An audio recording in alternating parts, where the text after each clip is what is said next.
प्यारे बच्चों, विश्व कवि रविंद्र नामक पाठ पढ़ा रहे थे। अब उसका अंतिम भाग देखते हैं। बहु विरोधे कृते अपि ब्रिटिश शासका शांति न लेभे। बहुत विरोध करने पर भी ब्रिटिश शासक शांति नहीं हुए।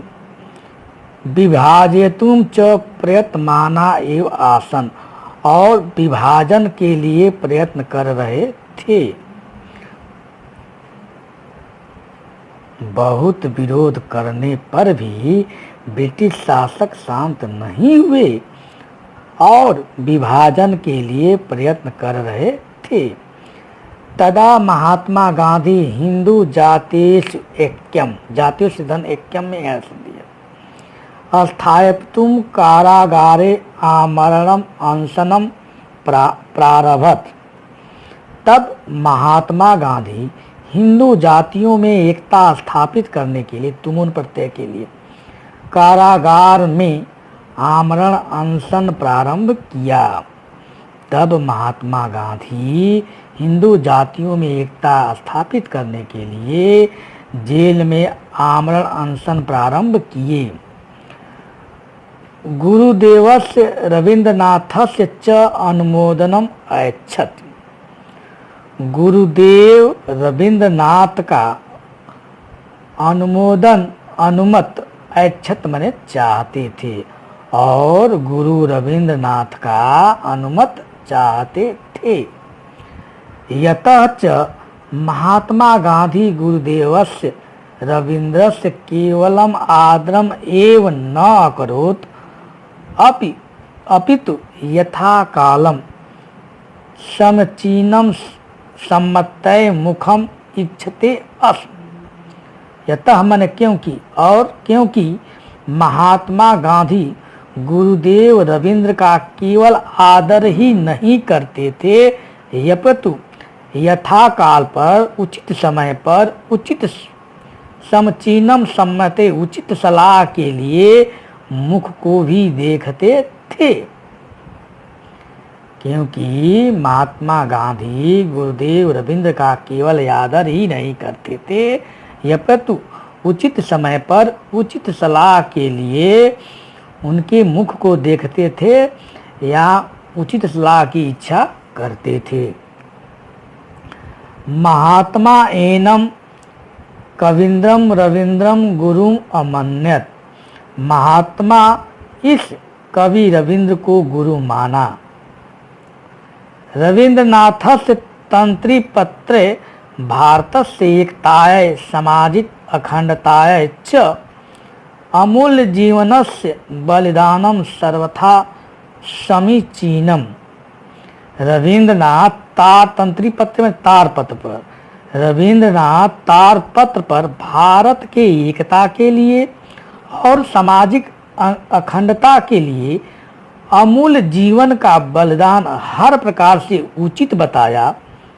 परम माने लेकिन जनादारुणया विपते गांधिनः जीवनम अभिरक्षेयु इति लिखित्वा प्रति उत्तरत। लेकिन लोगों को कठिन विपत्ति में गांधी की जीवन की रक्षा करना चाहिए, इस प्रकार लिखकर उत्तर दिया। पुनः देखें,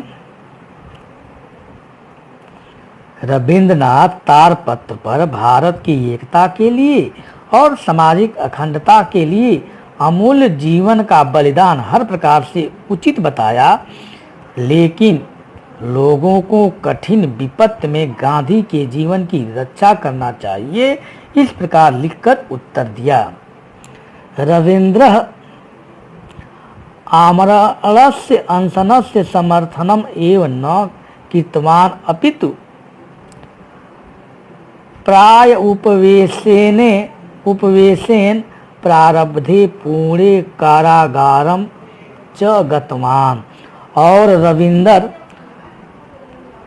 रविंद्र आमरण अनशन का समर्थन ही नहीं किया, अपितु उपवास के प्रारंभ में पुणे कारागार गए।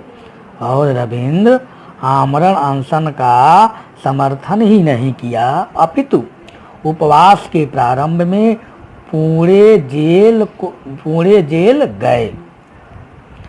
एवं बहुवर्णिकं गरिमा मंडितम साहित्यिकम सामाजिकम दार्शनिकम लोकतांत्रिकम जीवनम तस्य काव्यम इव मनोहारी सर्वेभ्यः कल्याणकारी प्रेरणादायी च अभूत। इस प्रकार बहुमुखी गरिमा से युक्त साहित्यिक सामाजिक दार्शनिक लोकतांत्रिक जीवन उनके काव्य की तरह मनोहारी, सभी के लिए कल्याणकारी और प्रेरणादायी हुई। इस प्रकार बहुमुखी गरिमायुक्त साहित्यिक सामाजिक दार्शनिक लोकतांत्रिक जीवन उनके काव्य की तरह मनोहारी, सभी के लिए कल्याणकारी और प्रेरणादायी हुई।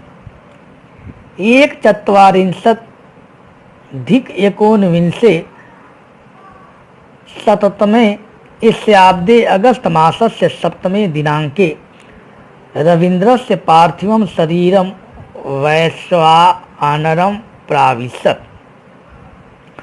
1941 ईस्वी में अगस्त महीने के 7 तारीख को रविंद्र का पार्थिव शरीर अग्नि में प्रवेश कर गया। वैश्वानरम माने अग्नि में प्रवेश कर गया।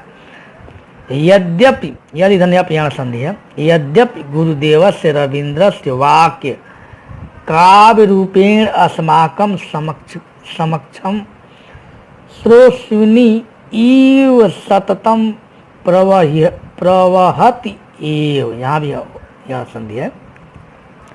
आज भी गुरुदेव रवींद्र की वाणी काव्य के रूप में हम लोगों के सामने श्रोष्विन माने नदी की ईव माने तरह निरंतर बह रही है।